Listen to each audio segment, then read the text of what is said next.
आज का lecture RCC का मोस्ट इम्पॉर्टेंट लेक्चर होने वाला है। आज हम पढ़ेंगे न्यूट्रल एक्सिस। दो प्रकार का होता है, critical neutral axis, actual neutral axis. उसके बाद पढ़ेंगे लीवर आर्म। उसके बाद पढ़ेंगे हम मोमेंट ऑफ रेजिस्टेंस और टाइप ऑफ कंक्रीट सेक्शन। तो यदि आज का लेक्चर आपको समझ आ गया और आएगा भी, अच्छे देखिएगा बिना स्पीड किए हुए वीडियो को, तो समझिए ए चैप्टर आरसीसी का और दो चैप्टर है ना।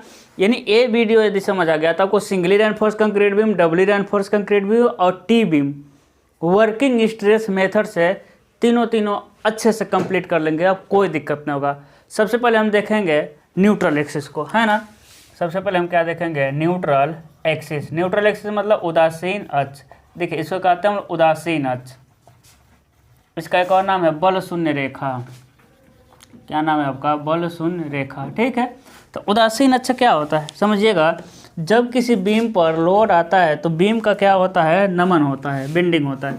ये हो गया आपका बीम है ना, ये कोई भी बीम ले सकते हैं हम एग्जाम्पल के लिए। ये बीम पे क्या हो गया, लोड, कोई भी लोड हो सकता है ना। जब किसी बीम पे लोड आता है तो बीम का क्या होता है, बेंडिंग होता है, जिसके कारण बीम के ऊपर कंप्रेशन और बीम के नीचे टेंशन उत्पन्न होता है, तथा इन दोनों के बीच में कोई ऐसा एक्सिस होता है ना, कोई ऐसा सतह होता है जिस पर न ही आपका टेंशन होता है न ही कंप्रेशन होता है। इसे हम लोग क्या कहते हैं, न्यूट्रल एक्सिस यानी कहते हैं, है ना। इस पे क्या होता है, न प्रतिबल होता है, न ही विकृति होता है, न ही टेंशन होता है, न ही कंप्रेशन हो रहा है। आप खुद सोचिए, यहाँ क्या है कंप्रेशन, यहाँ क्या है टेंशन है। यानी बीम में कंप्रेशन से टेंशन में आ रहा है, तो कहीं ना कहीं तो अधिक कंप्रेशन, कम कंप्रेशन, कम कम कम जीरो, कहीं ना कहीं तो जीरो से आएगा तभी तो टेंशन में आएगा उसके अंदर, है ना। क्योंकि बीम में कंप्रेशन से टेंशन में आ रहा है, तो सबसे ऊपर अधिक कंप्रेशन धीरे धीरे कम होता रहता है, कहीं ऐसा मिलेगा जीरो, उसके बाद टेंशन में आएगा, है ना। तो जहाँ होता है आपका जीरो या फिर जहाँ हम कहते हैं टेंशन से कंप्रेशन में चेंज होता है, इसी एक्सिस को क्या कहते हैं, न्यूट्रल एक्सिस, है ना। उसके बाद होता है आपका न्यूट्रल एक्सिस की गहराई। अब समझिएगा, ये हो गया आपका बीम का क्रॉस सेक्शन। क्या हो गया आपका, बीम की क्रॉस सेक्शन की बात कर रहे हैं। ये हो गया आपका बीम की चौड़ाई, है ना। ये हो गया बीम की चौड़ाई। धरन के ऊपरी सिरे से लेकर धरन के निचले सिरे तक की दूरी को क्या कहते हैं, कुल गहराई। और ये क्या हो गया, एरिया ऑफ टेंसाइल रेनफोर्समेंट। ये क्या हो गया आपका, एएसटी हो गया। धरन के ऊपरी सिरे से लेकर छड़ के केंद्र तक की दूरी को क्या कहते हैं, प्रभावी गहराई, स्मॉल डी से दिखाते हैं। इसे कहते हैं इफेक्टिव कवर, है ना। ये क्या हो गया, ईसी यानी इफेक्टिव कवर। बीच में क्या होगा आपका, न्यूट्रल एक्सिस। बीच में क्या होगा आपका, न्यूट्रल एक्सिस। हाँ दिखाई दे रहा है, बीच में क्या हो जाएगा आपका, न्यूट्रल एक्सिस, है ना। देखिएगा न्यूट्रल एक्सिस क्या, डेप्थ ऑफ न्यूट्रल एक्सिस। क्या हम पढ़ रहे हैं, डेप्थ ऑफ न्यूट्रल एक्सिस यानी उदासीन अक्ष की गहराई, है ना। नोट्स आपको सारा मिल जाएगा, डोंट वरी। सबसे पहले हम चैप्टर को ख़त्म कर लेते हैं ना, एक चैप्टर ख़त्म करेंगे उसका आपको नोट्स दे देंगे। अब समझिएगा डेप्थ ऑफ न्यूट्रल एक्सिस यानी धरन के ऊपरी सिरे पर, समझिएगा धरन का ऊपरी सिरे से और उदासीन अक्ष तक की गहराई को क्या कहते हैं, न्यूट्रल एक्सिस की गहराई। ए अक्ष दिख रहा है धरन के ऊपरी सिरे से, हाँ बहुत जगह है अभी तो। धरन के ऊपरी सिरे से और उदासीन अक्ष न्यूट्रल एक्सिस तक की दूरी को क्या कहते हैं, उदासीन अक्ष की गहराई। अब उदासीन अक्ष कितने प्रकार का होता है, दो प्रकार से। सबसे पहले हम देखते हैं क्रिटिकल न्यूट्रल एक्सिस। क्या देखेंगे, क्रिटिकल न्यूट्रल एक्सिस। हिंदी होगा इसका क्रांतिक उदासीन अक्ष। जब धरन में उत्पन्न अनुगेय प्रतिबलों के आधार पर न्यूट्रल एक्सिस ज्ञात किया जाता है तो उसे कहते हैं critical neutral axis. Again repeat कर रहे हैं, जब धरन का लोड लगाते हैं तो लोड के कारण धरन का नमन होता है, नमन के कारण धरन के ऊपर कंप्रेशन तथा नीचे टेंसाइल स्ट्रेस उत्पन्न होता है। जब बीम में उत्पन्न परमिसिबल स्ट्रेसेस के आधार पर न्यूट्रल एक्सिस ज्ञात करते हैं तो उसे हम कहते हैं क्रिटिकल न्यूट्रल एक्सिस। इसे यक्स सी से प्रदर्शित करते हैं, है ना। अब देखिएगा हम कहते हैं, अब इसको निकालने का तरीका क्या है ना। तो लिखेंगे धरन के सबसे ऊपरी सिरे पर विकृति, सबसे ऊपरी सिरे पर विकृति, है ना। अपान में इस्पात में विकृति यानी स्ट्रेन इन स्टील, इस्पात में विकृति। अब समझिएगा, धरन के सबसे ऊपरी सिरे पर विकृति किसके बराबर होगा, यक्स आया ना, नीचे किसके होगा आपका डी माइनस एक्स। अभी समझा दे रहे हैं, आप याद करिए एजम्पशन, एजम्पशन मतलब मान्यता। यदि कोई बीम नमन से पहले यानी किसी बीम का अनुप्रस्थ काट नमन से पहले समतल है तो नमन के बाद भी समतल होती है ना। और क्या है कि उसकी ऊपरी तथा निचली है ना, यानी न्यूट्रल एक्सिस से ऊपर तथा नीचे विकृति न्यूट्रल एक्सिस से दूरी के समानुपाती होता है। अगेन सुनिए हम क्या कर रहे हैं, कहता है कि एजम्पशन कहता है कि न्यूट्रल एक्सिस के ऊपर जाइए या फिर न्यूट्रल एक्सिस के नीचे जाइए, जो विकृति होता है ना, विकृति वो क्या होगा आपका न्यूट्रल एक्सिस से दूरी के क्या होता है आपका समानुपाती होता है ना। विकृति न्यूट्रल एक्सिस से दूरी के समानुपाती, तो यही चीज़ कर रहा है कि विकृति जो होता है न्यूट्रल एक्सिस के ऊपर तथा विकृति न्यूट्रल एक्सिस से दूरी के समानुपाती होता है। तो सबसे अधिक विकृति कितना हो जाएगा, देखिए तो सबसे अधिक विकृति कंक्रीट में धरन के सबसे ऊपरी सिरे पर विकृति, यहाँ विकृति किसके बराबर हो जाएगा, किसके समानुपाती हो जाएगा, यक्स के। तो रख दिए हम यक्स। इस्पात में भाई नीचे तो मान लीजिए नीचे तो कुछ है ही नहीं नीचे, क्योंकि एजम्पशन याद रखिए पूरा का पूरा टेंसाइल लोड कौन वहन करता है आपका, स्टील करता है, तथा कंक्रीट को हम टेंशन से क्या मानते हैं, फ्री मानते हैं। नीचे मेरे लिए कुछ नहीं है, सिर्फ क्या है, स्टील है। तो डायरेक्ट हम ये नहीं लिखे हैं कि धरन के नीचले सिरे पर विकृति, क्योंकि हम मेरा पूरा फोकस कहाँ है, इस्पात पे, तो लिखे हैं इस्पात में विकृति। अब देखिए इस ए दूरी कितना हो जाएगा आपका, डी माइनस एक्स हो जाएगा, है ना, क्योंकि यहाँ से लेके यहाँ तक की दूरी देखिए डी यक्स घटा तो हो जाएगा आपका डी माइनस यक्स। यही चीज़ करा है। धरन के ऊपरी सिरे पर विकृति किसके समानुपाती होगा, यक्स के, और नीचे विकृति कितना होगा, डी माइनस यक्स, है ना। यानी इसको हम शॉर्टकट में लिखेंगे ई सी, क्या लिखेंगे, ई सी अपान में E S is equal to x d minus x हो जाएगा ना। ई मतलब स्ट्रेन, सी मतलब कंक्रीट, ई मतलब स्ट्रेन, यस मतलब इस्पात। अब याद रखिएगा यहाँ से यंग मापांक क्या होता है, प्रतिबल अपान में विकृति। तो फॉर कंक्रीट, कंक्रीट के लिए क्या हो जाएगा, E C is equal to sigma C B upon में ई सी, है ना। और फॉर क्या हो जाएगा आपका स्टील, स्टील के लिए क्या होता है, E S is equal to sigma S T upon में ई एस, ठीक है, सिग्मा एस टी अपान में ई एस, ठीक है। अब समझिए जल्दी जल्दी वीडियो को आप लोग ज़्यादा से ज़्यादा लोगों तक पहुंचाइए, है ना। देखिए 6 सेमीटर का हम बहुत ज़्यादा वीडियो अपलोड करते हैं, क्योंकि जैसे हम लोग का मोटिवेशन मिलता है ना, वो कहाँ मिलेगा, आप लोगों को कमेंट से। तो हमको पता है अभी आप लोगों की संख्या सेकेंड ईयर वालों की संख्या क्या है, भी कम है। तो ज़्यादा से ज़्यादा आप लोग अपनी संख्या बढ़ाइए, अपने दोस्तों को शेयर करिए, ज़्यादा से ज़्यादा लोग जुड़े। आरसीसी को हम इतने बेहतरीन ढंग से पढ़ाएंगे वैसा आपको कहीं नहीं मिलने वाला है, ठीक है। अभी हम आरसीसी को ईमानदारी से बताएं तो आरसीसी को पढ़ा तो रहे हैं, लेकिन अंदर से एक फीलिंग नहीं आ रही है, क्योंकि अभी आप लोगों की संख्या कम है ना। नहीं तो कहने का मतलब हम इसलिए कर रहे हैं कि जो छोटा छोटा लिख रहे हैं ज़्यादा से ज़्यादा संख्या बढ़ाइए, ज़्यादा लोग देखेंगे, हमको पैसा मिलेगा, बड़ा सा एक बोर्ड खरीदेंगे, ठीक है। कहने का मतलब यही है। तो हम एकदम अंदर से जब पढ़ाएंगे ना तब मेरा आरसीसी देखेंगे। अब समझिए हम आपको दिल से नहीं आवाज़ निकल रही है ना, क्योंकि चैनल का ग्रोथ क्या है, बहुत ही स्लो है। तो अभी हम पढ़ा रहे हैं, ऊपर ऊपर पढ़ा रहे हैं, अभी अंदर से आवाज़ नहीं आ रही, ठीक है। वो आपकी जिम्मेदारी है, आप कितना इस वीडियो को, चैनल को ज़्यादा से ज़्यादा अपने दोस्तों तक पहुंचाते हैं। हम बार बार नहीं कहते हैं, ठीक है। चलिए देखते हैं हम कहाँ थे, है ना। तो देखिए यहाँ रखेंगे ना, इस इक्वेशन फर्स्ट मान लें तो इन दोनों को रख देंगे पुट इन फर्स्ट में, ठीक है ना। इसको बाद में देखेंगे। देखिए सिग्मा सी भी क्या है, सिग्मा सी भी क्या है, नमन के कारण कंक्रीट में उत्पन्न संपीड़न प्रतिबल, अनुगेय संपीड़न प्रतिबल, अच्छा लिख देना, अनुगेय संपीड़न प्रतिबल, ठीक है ना। अब बताइए स्ट्रेस डायग्राम में इसको पढ़े थे, और सिग्मा एस टी क्या है, यही है, नमन के कारण इस्पात में उत्पन्न अनुगेय तनन प्रतिबल, एक है आपका सिग्मा एस टी, है ना। रखते हैं इसमें। तो ई एस का मान देखिए तो क्या हो जाएगा, ई एस का मान हो जाएगा आपका, ई सी का मान हो जाएगा सिग्मा सी बी अपान में ई सी, एक मिलेगा, फिर मिलेगा आपको ई एस वाला सिग्मा एस टी अपान में E S is equal to x d minus x, है ना। यहाँ देखिए कैसा होगा, इसको ऊपर नीचे करेंगे तो हो जाएगा सिग्मा सी बी अपान में E C is equal to S upon में sigma S T equal to x d minus x. अब देखिए तो सिग्मा यस अपान में सिग्मा सी, इसी को हम लोग क्या कहते हैं मापांक अनुपात, तो हो जाएगा आपका सिग्मा सी बी अपान में सिग्मा एस टी। देखिए सिग्मा सी बी दिखाई दे रहा है, ये हो जाएगा आपका सिग्मा सी बी यहाँ तक, ठीक है। तो सिग्मा सी बी है, नीचे वाला सिग्मा एस टी है, और देखिए मापांक अनुपात ये हम किसे कहते हैं, ई एस अपान में ई सी को क्या कहते हैं मापांक अनुपात, है ना। तो यहाँ लिख देंगे मापांक अनुपात। देखिए ई एस अपान में ई सी को लिख देते हैं मापांक अनुपात equal to x d minus x, ठीक है। अब इसको सॉल्व करेंगे, है ना, इसको सॉल्व करते हैं। देखिए इसका गुणा करेंगे, साथ आ जाएगा आपका M sigma C B D minus M sigma C B X, M sigma C B X is equal to sigma S T X, sigma S T X, है ना।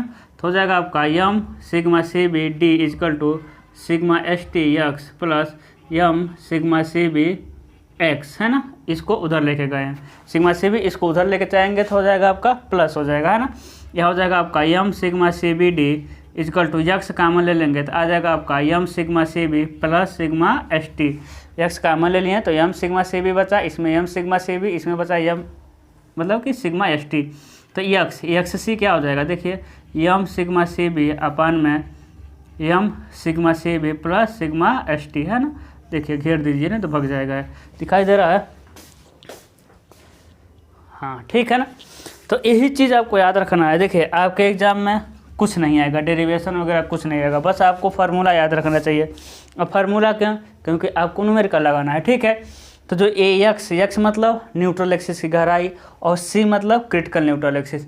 तो हम आपसे पूछ रहे हैं क्रिटिकल न्यूट्रल एक्सिस क्या होता है, तो आपका आंसर आना चाहिए सर क्रिटिकल न्यूट्रल होगा आपका M sigma C B D upon में M sigma C B plus sigma S T. M क्या है, मापांक अनुपात, स्टील के अंग मापांक तथा कंक्रीट के अंग मापांक के अनुपात को क्या कहते हैं, मापांक अनुपात कहता है, यूनिट लेस डायमेंशन लेस होता है। उसके बाद आता है सिग्मा सी बी क्या है, नमन के कारण कंक्रीट में उत्पन्न अनुगेय संपीड़न प्रतिबल। सिग्मा एस टी क्या है, नमन के कारण इस्पात में उत्पन्न अनुगेय तनन प्रतिबल। डी क्या है, डी कहाँ गया, हाँ देखिए छूट रहा था, है ना। M sigma C B D, D क्या है आपका प्रभावी गहराई, ओके। अब हम दूसरा न्यूट्रल एक्सिस पढ़ेंगे, actual neutral axis. Critical neutral axis हो गया आपका फिनिश, है ना।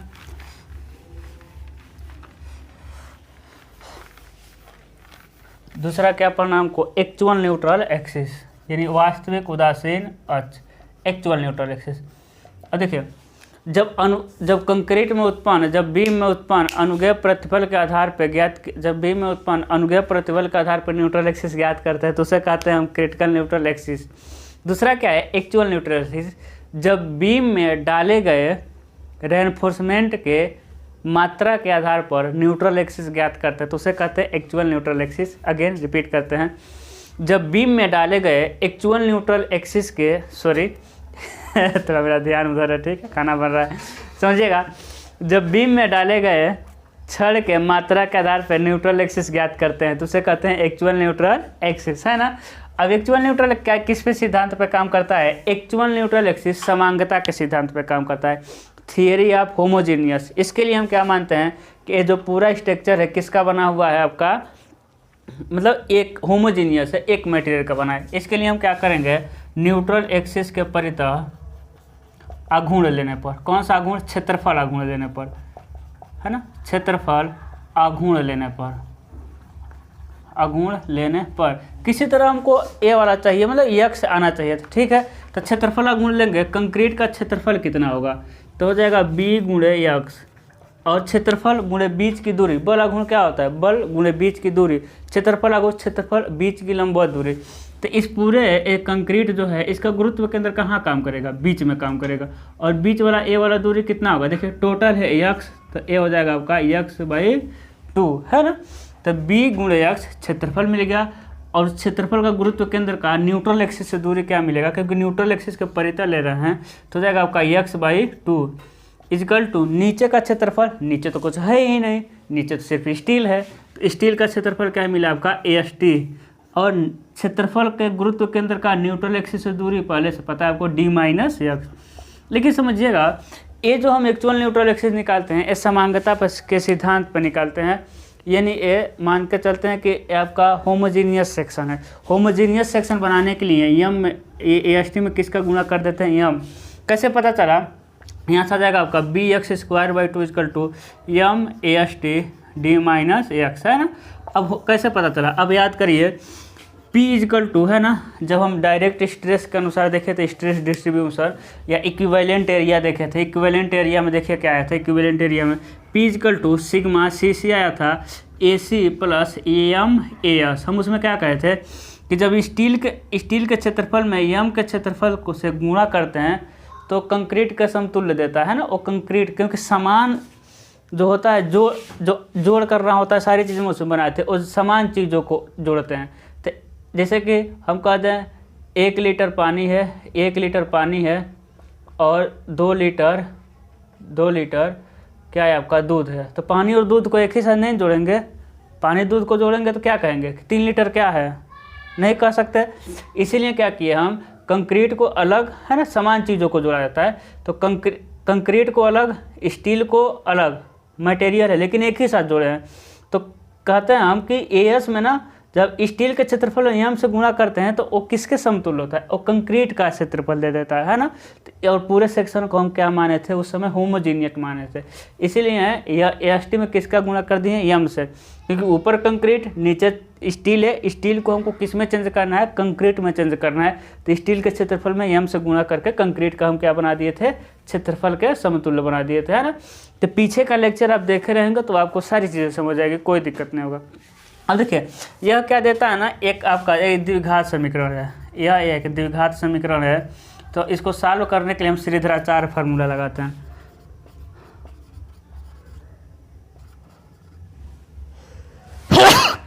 सॉरी, अब देखिए श्रीधराचार्य फार्मूला कैसे लगाएंगे, एक से एक्चुअल न्यूट्रल एक्सिस का होता है श्रीधराचार्य -b + -b² - 4AC/2a है, न्यूमेरिकल आएगा तब जान जाएंगे। इसमें से हम किस साइन को ले लेंगे, प्लस को ले लेते हैं, है ना, प्लस चिन्ह को लेकर हम सॉल्व करेंगे तो आ जाएगा आपका एक्चुअल न्यूट्रल एक्सिस, है ना। अब हम समझेंगे लीवर आर्म, उत्तोलक भुजा। क्या समझेंगे हम, लीवर आर्म, उत्तोलक भुजा। अब देखिए ये हो गया आपका कंक्रीट का अल्प विकसित क्रॉस सेक्शन बन रहा था, ये हो गया आपका कंक्रीट का, ये हो गया आपका क्षेत्रफल, यानी सॉरी ये हो गया कंक्रीट बीम का क्रॉस सेक्शन, ये हो गया बीम की चौड़ाई b, ये हो गया आपका टोटल गहराई d, है ना। इसके केंद्र तक की गहराई को क्या कहते हैं, बीम के केंद्र तक की गहराई को क्या कहते हैं, प्रभावी गहराई स्मॉल d, है ना। नीचे इफेक्टिव कवर कोई लेना देना नहीं। इसके बीच में कोई ऐसा एक्सिस होगा जिस पर प्रतिबल और विकृति क्या होता है आपका 0 होता है, जिसे कहते हैं न्यूट्रल एक्सिस, है ना। बीम के ऊपरी सिरे से न्यूट्रल एक्सिस तक की गहराई को क्या कहते हैं, उदासीन अक्ष की गहराई। क्या कहेंगे आपका, उदासीन अक्ष की गहराई।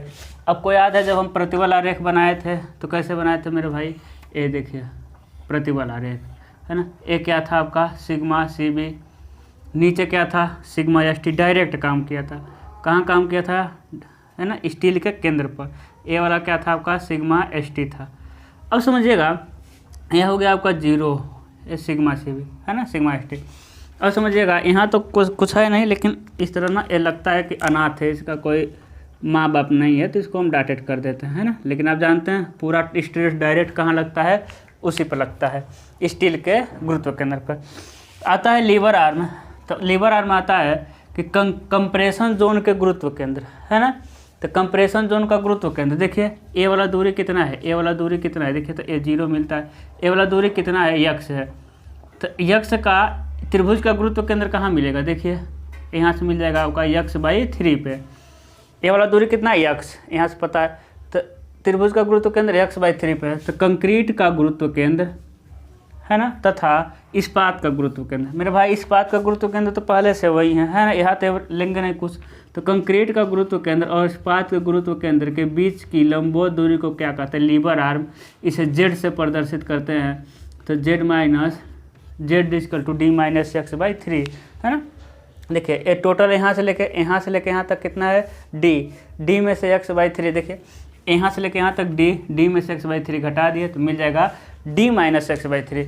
कंप्रेशन जोन के गुरुत्व केंद्र तथा टेंसाइल जोन के गुरुत्व केंद्र के बीच की लंबवत दूरी को क्या कहते हैं, लीवर आर्म। यह कह सकते हैं, समझिए तो एक क्या है, प्रतिबल आरेख है। प्रतिबल आरेख कह लीजिए या फिर बल आरेख कह लीजिए, क्योंकि प्रतिबल जितना बल लगाएंगे उतना ही तो प्रतिबल देगा। तो हम कभी भी प्रतिबल को जोड़ते घटाते गुणा भाग नहीं करते हैं, हमेशा किसको जोड़ते घटाते हैं, बल को। तो ये हो गया आपका कंप्रेशन फोर्स, है ना। ये क्या हो जाएगा आपका कंप्रेशन फोर्स।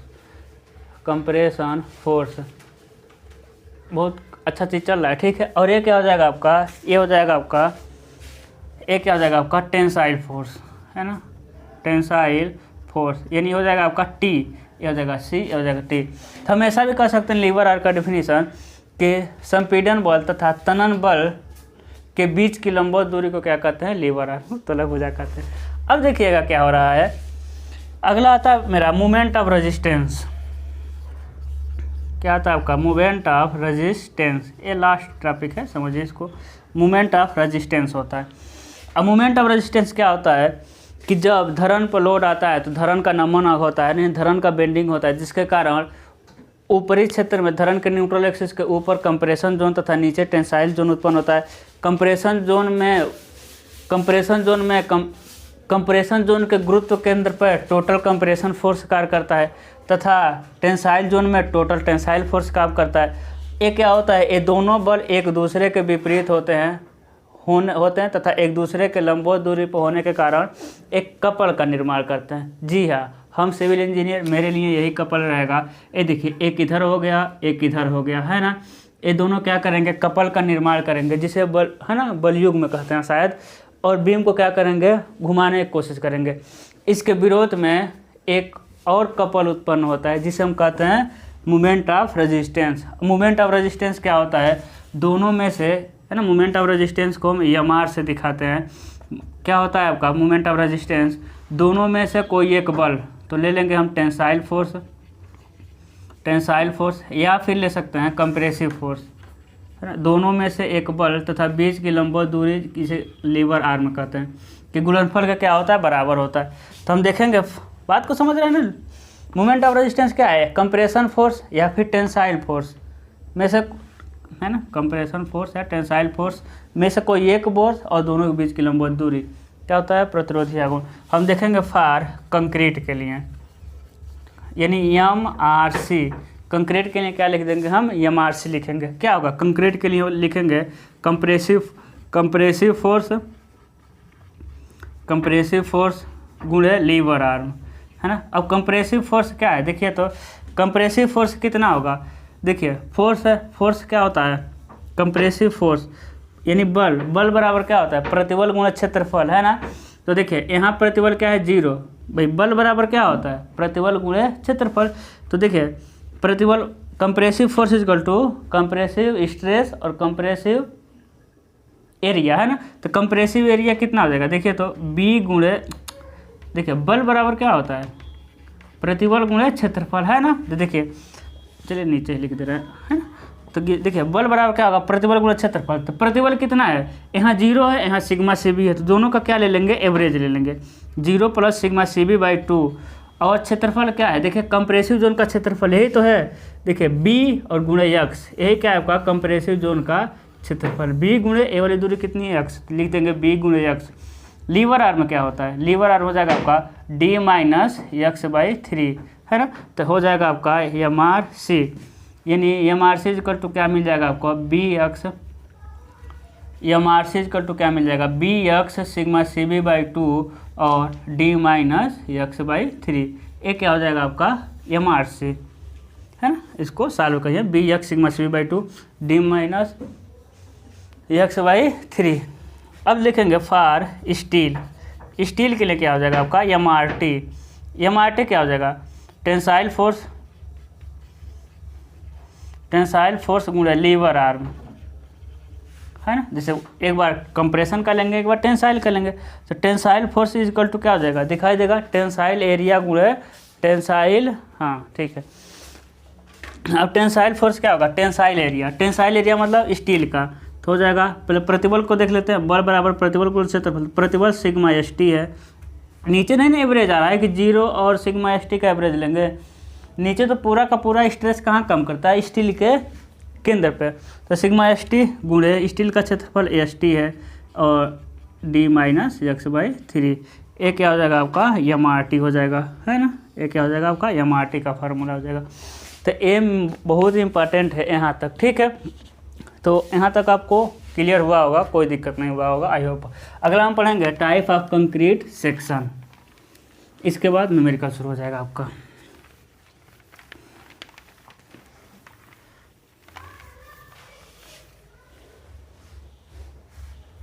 टाइप ऑफ, है ना, पढ़ेंगे टाइप ऑफ कंक्रीट। कंक्रीट मतलब आरसीसी सेक्शन लिख सकते हैं आप। Type of RCC section, RCC खंड के प्रकार। सबसे पहला आता है आपका under reinforcement, under reinforcement concrete section. Hindi होगा आपका अल्प प्रबलित। हाँ, इसका अंडर रेनफोर्समेंट मतलब क्या होता है, अल्प प्रबलित कंक्रीट खंड, अल्प प्रबलित कंक्रीट खंड, है ना। अब समझिएगा, जब एक्चुअल न्यूट्रल एक्सिस का मान क्रिटिकल न्यूट्रल एक्सिस से कम होता है तो उसे हम कहते हैं अंडर एनफोर्समेंट कंक्रीट बीम। अब याद रखिएगा, कैसे याद रखना है, अब बताइएगा एक्चुअल न्यूट्रल एक्सिस किसके आधार पर निकाले थे भाई, छड़ में डाले गए, सॉरी बीम में डाले गए छड़ के मात्रा के आधार पर जो न्यूट्रल एक्सिस ज्ञात किए थे उसे कहते हैं हम एक्चुअल न्यूट्रल एक्सिस।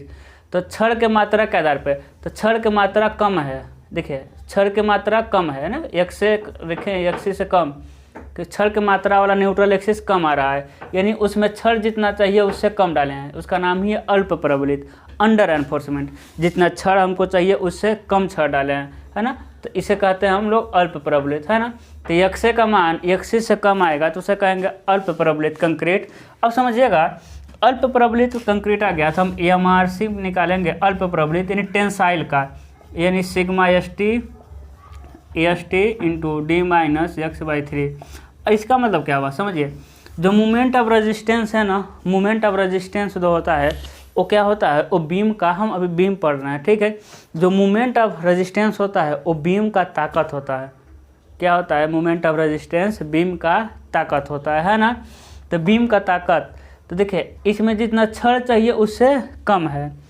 एमआरसी जो होता है, एमआरसी मतलब कंक्रीट का ताकत, एमआरटी मतलब स्टील का ताकत, है ना, ऐसा कह सकते हैं। और एमआर क्या है, एमआर होता है पूरे बीम का ताकत, ठीक है। तो जितना छड़ चाहिए उससे कम छड़ डाले हैं, तो जब लोड पड़ेगा तो किस में फेल होगा, खुद आप सोच सकते हैं भाई, जितना छड़ डाले हैं, जितना छड़ चाहिए उससे कम छड़ डाले हैं तो छड़ में फेल हो जाएगा, यानी टेंशन में फेल होगा। जो टेंशन का ही, जो टेंशन का प्रतिरोधी गुण होगा वही क्या होगा, पूरे बीम का प्रतिरोधी गुण। इसको कैसे समझ सकते हैं, ऐसे समझ सकते हैं, एक आदमी है ना, एक आदमी है, ठीक है, मेरा ड्राइंग थोड़ा बहुत अच्छा है, इसका एक हाथ है, एक हाथ है, ठीक है। अब समझिएगा, इसका एक हाथ बहुत क्या है, मजबूत है। ये मान लेते हैं कंक्रीट का हाथ है, मान लेते हैं, एक किसका आपका स्टील का हाथ है ना। अब समझिएगा, ये जो कंक्रीट का हाथ है ये 100 किलो का लोड वहन कर सकता है, मतलब 100 किलो उठा सकता है। और जो स्टील का है ये कितना उठा सकता है आपका, 80 किलो, 80 किलो। तो हम कहेंगे कि ये आदमी अधिकतम कितना किलो लोड वहन कर सकता है, तो क्या एक कह देंगे कि अधिकतम 100 किलो लोड उठा सकता है, नहीं कर सकते ना, क्योंकि 80 किलो से अधिक तो इस हाथ से उठा ही नहीं पाएगा। समझ पा रहे हैं, 81 किलो लोड पे क्या हो जाएगा, मतलब कि ओ सिलेंडर बोल देगा। तो यही बात इसमें है कि कंक्रीट तो अभी और लोड लेगा, एक कंक्रीट अभी और लोड लेगा, लेकिन स्टील में फेल हो जाएगा, पहले टेंशन में फेल हो जाएगा। तो जो टेंशन का सामर्थ्य है वही पूरे बीम का सामर्थ्य हो जाएगा, समझ रहे हैं। अगला दूसरा होता है आपका ओवर एनफोर्समेंट, अभी समझ जाएगा, ओवर एनफोर्समेंट सेक्शन यानी अति प्रबलित कंक्रीट धरण,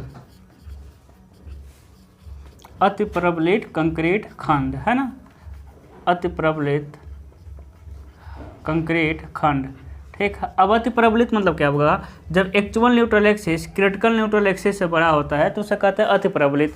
अति प्रबलित मतलब अति हो गया, ओवर हो गया, इन्हें जितना छड़ चाहिए उससे अधिक छड़ डाल दिए, तो क्या कभी छड़ में फेल होगा, बताइए, नहीं ना फेल होगा, क्योंकि जितना छड़ चाहिए उससे अधिक डाल दिए, अति कर दिए हैं, ठीक है, अति प्रबलित, है ना। क्या हो गया आपका अति प्रबलित, जितना छड़ चाहिए उससे अधिक, एक्चुअल न्यूट्रल एक्सिस अधिक है, एक्चुअल न्यूट्रल एक्सिस कैसे पता चलता है? क्षण के मात्रा के आधार पे। तो क्षण का मात्रा अधिक डाले थे इसीलिए एक्चुअल न्यूट्रल एक्सिस अधिक आ गया। तो कभी स्टील तो फेल ही नहीं होगा क्योंकि जितना चाहिए उससे अधिक स्टील डालें। तो हम क्या निकालेंगे? MRC, क्योंकि अब कौन फेल होगा? अब कंक्रीट फेल होगा। तो हो जाएगा आपका BX सिग्मा CB/2 D-X/3। बात को समझ रहे हैं? अब स्टील नहीं फेल होगा क्योंकि स्टील जितना चाहिए उससे अधिक डालें। तो कौन फेल हो जाएगा आपका? कंक्रीट। तो जो कंक्रीट का ताकत होगा वही पूरे बीम का ताकत होगा। तीसरा होता है आपका बैलेंस कंक्रीट सेक्शन, यानी संतुलित कंक्रीट खंड, है ना।